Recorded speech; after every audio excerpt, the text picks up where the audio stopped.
ఏదైతే శ్రీకాంత్ అయ్యంగార్ అని చెప్పి ఒక ఫిలిం ఇండస్ట్రీకి సంబంధించిన ఒక యాక్టర్ గత కొద్ది రోజులుగా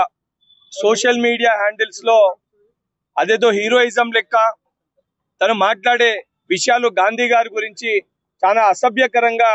పోస్టులు వీడియోలు పెట్టడం జరుగుతుంది. గాంధీ గారు అనే ఫాదర్ ఆఫ్ ది నేషన్ అంటే ప్రతి ఒక్కరు కూడా గాంధీ గారు కూడా భారతదేశంలో ఉన్న ప్రతి ఒక్కరు కూడా మనందరం కూడా వారిని గౌరవంగా ఈరోజు మనం ఇంత స్వాతంత్రంతో స్వేచ్ఛతోటి మనం ఉన్నామంటే ఆ రోజు స్వాతంత్ర పోరాటంలో క్రియాశీలక పాత్ర పోషించి అహింస సత్యాగ్రహం వంటి అనేకమైన మూమెంట్స్ చేసిన గాంధీ గారి గురించి సోషల్ మీడియాలో అసభ్యకరంగా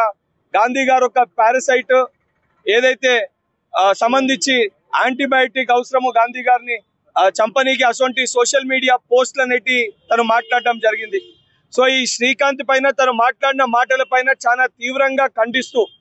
ఏదైతే గాంధీ గారి ఫాలోవర్స్ అదేవిధంగా భారతదేశ ప్రజలందరూ కూడా తను మాట్లాడిన మాటలు వారి యొక్క మనసుల్ని నొప్పించే విధంగా ఉన్నాయి. దానికి సంబంధించి శ్రీకాంత్ అయ్యంగార్ పైన ఏదైతే హైదరాబాద్ లో సైబర్ క్రైమ్ లో తన పైన కేసు అనేది కంప్లైంట్ అనేది ఇవ్వడం జరిగింది. దానితో పాటు ఏదైతే ఫిల్మ్ ఇండస్ట్రీకి సంబంధించిన మా అసోసియేషన్ విష్ణు గారి సమయాన్ని కూడా కోరడం జరిగింది, వారి యొక్క సమయాన్ని కూడా అడగడం జరిగింది.